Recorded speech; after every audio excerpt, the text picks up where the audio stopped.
Antona as an Kanchin. It's privilege doing on Kate Kancharella a Kanchlin not is given on Tam Journa nor the on Lugan Gaelic than lower a hollow gur hog she Kanch on Lirgasa doing their chulra and scale. Nilsom Kajan Tower of Essig an oct, but having spent a large part of his life teaching and researching with the University of Ulster, it's a real privilege to have our next speaker, Professor Seamus Mac Mathu, to launch the book, Chulainn, Ulster's Greatest Hero.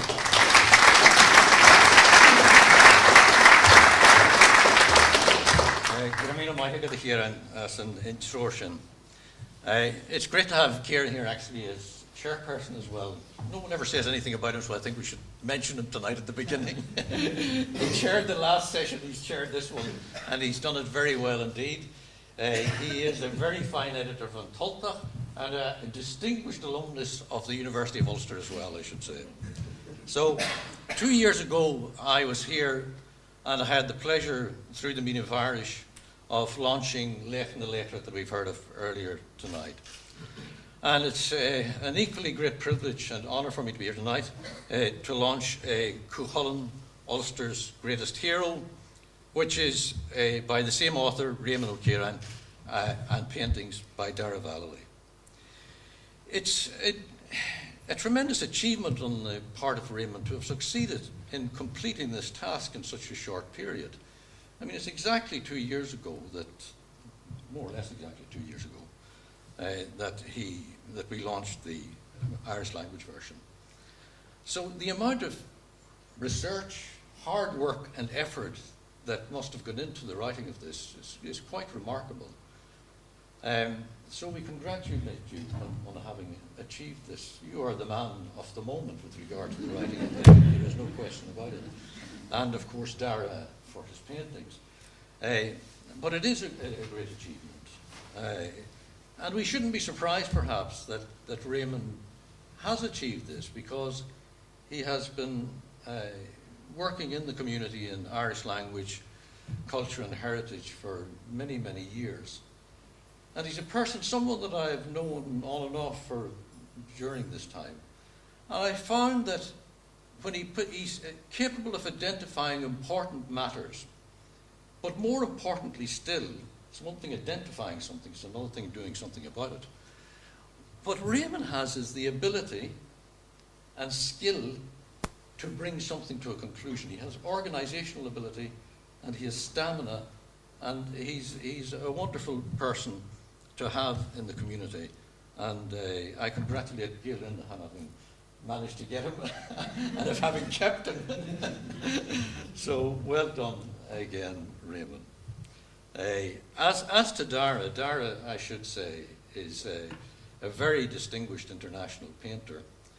And he has also been a force of great energy and creativity in this area for many years.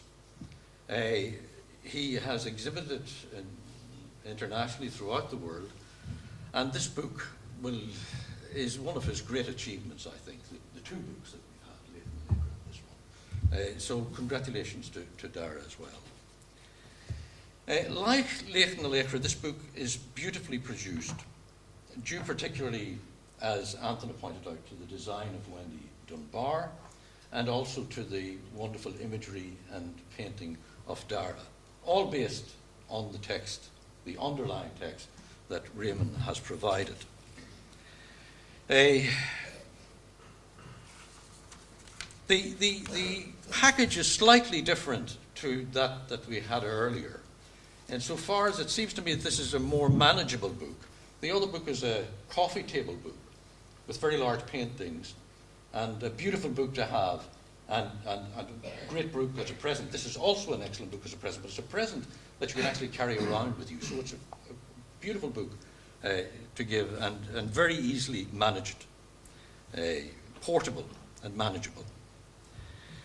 There is a fine introduction, as we heard, by Richard McGowan, who sets the scene for the great story of Chulainn, which is to unfold in the following pages.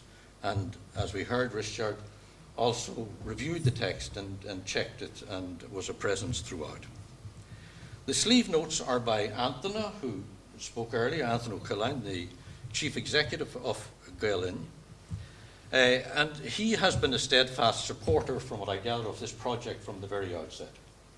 And I should think that it would not have been possible to publish this book, to publish these two books, without the chief executive's support. So I think that Anthony is to be congratulated on recognizing the importance of these works and of supporting them to the extent that he has done.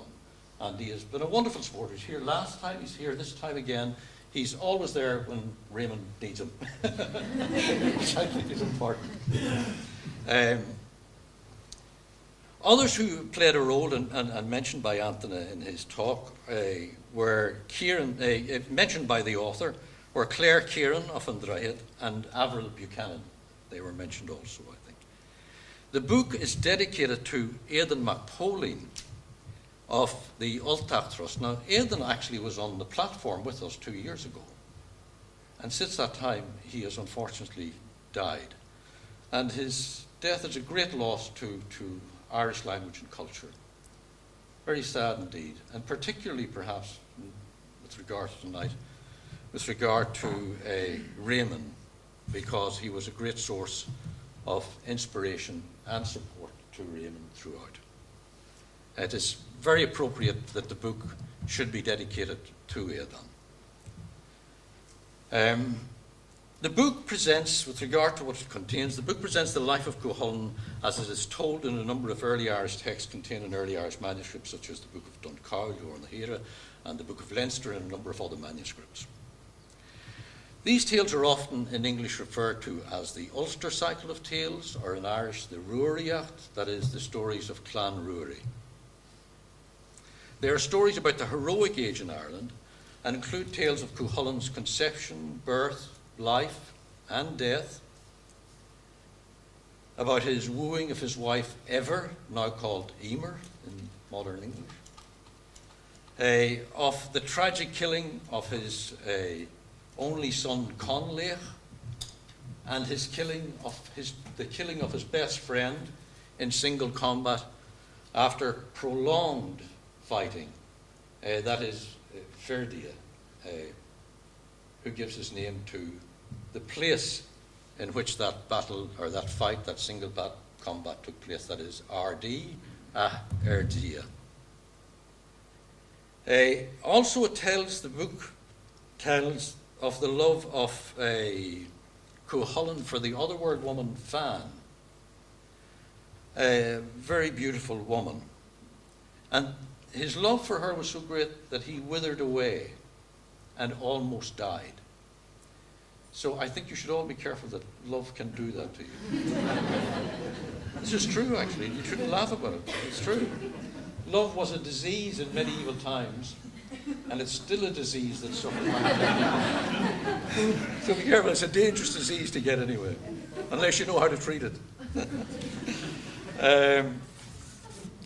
Some of the elements in the stories, such as mentioned by Roche, the chariots mentioned by Roche, the two-wheeled chariots, decapitating enemies. She talked about the heads of the enemies bobbing along, one of the images that she particularly liked. Boasting about one's bravery.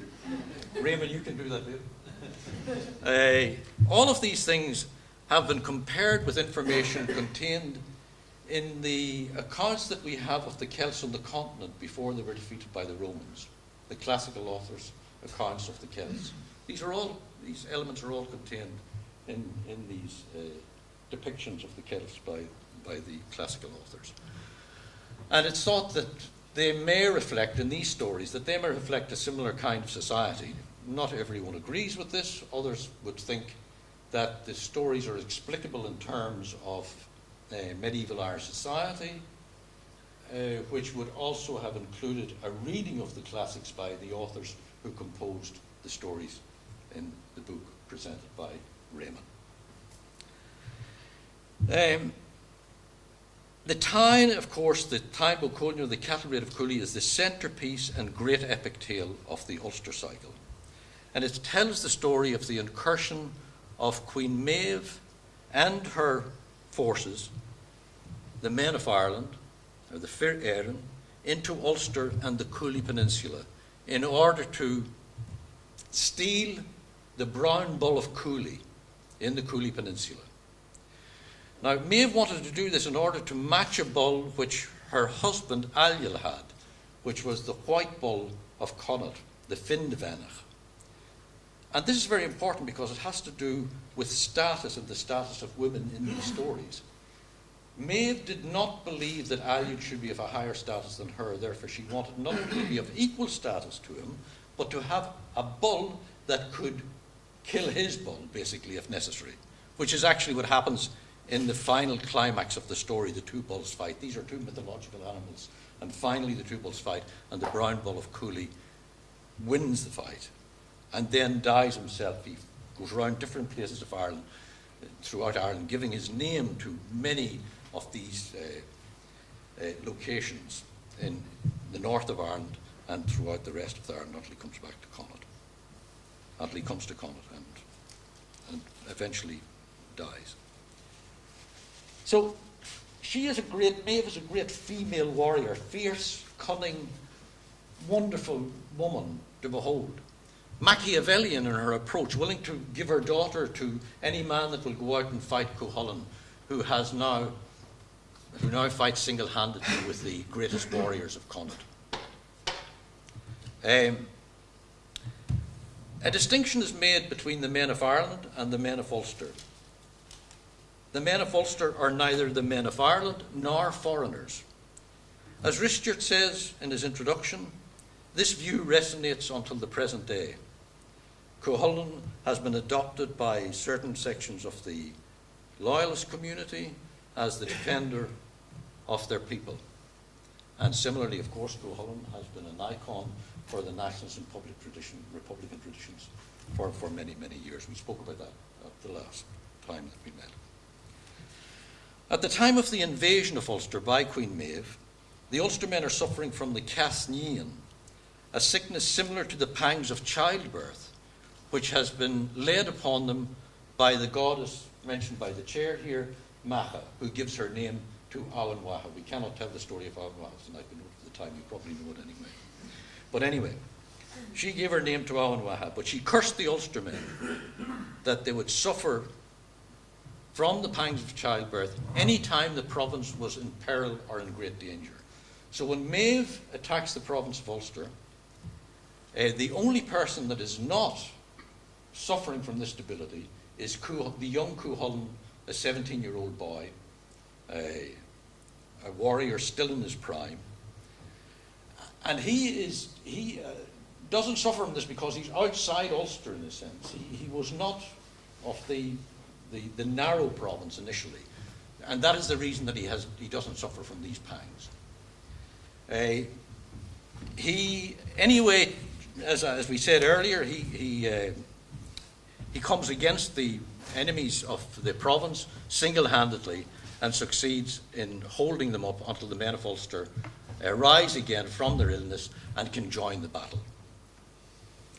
The story of Cuchulainn, as we pointed out before, follows an international pattern. It's the international pattern of the story of the heroes found throughout the world. It's the same elements you will find in this story, but of course not exactly the same. It's just like languages are different, but very similar throughout the world as well. Similarly with regard to Cuchulainn's story, it's similar to that of Hercules or Hildebrand or Beowulf or many of those wonderful heroes that we know of old, and follows more or less the same pattern. He is a semi-divine hero. His father is the god Lu. His mother is the sister of King Cruchar MacNiassa, the king of Ulster. And indeed, King Cruchar MacNiassa himself is deemed to be the father of Cuchulainn in certain versions of the tale. His earthly father is Stúlda, and before he got the name Cuchulainn, his name was Shedanda, which is a very interesting word and an excellent name for a god, better than Cuchulainn actually. It means someone with a knowledge of roads and ways. Shedant, the old word for a road in Old Irish was shed. Eamon's English versions, as Anthony has pointed out, capture the spirit of the original Irish. They are terse and pithy on the one hand, but expansive enough to portray the grandeur of the stories. They use the appropriate vocabulary to convey a range of attributes: physical courage and power, fierceness and violence, rawness and earthiness, black humour, and emotions such as love, anger, regret, sorrow, all of these things. Take, for example, how the boy Shedanda got his name, as told by Raymond, page 21 of the book. Shedanda had approached Cullen's fort, that's at the bottom of Slieve Gullion, the chulainn, when suddenly the giant hound leapt at him. Instinctively, Shedanda shot a slither with his cannon, which exploded down the hound's gullet and out the other end, forcing with it a bloody mess out onto the ground. Now that is an earthly translation. As Anthony said, you can't accuse him of being high and mighty and going for Victorian style writing. The use of language, this use of language is matched by Dara's paintings, the images. They explode across the canvases in multicoloured outpourings of creative energy, depicting Cuchulainn's war spasms and contortions, massive armies, the red-stained blood of battle, hurley sticks and slithers flying through the air, birds, as we've heard, decapitations, musical instruments, war goddesses, and much more besides.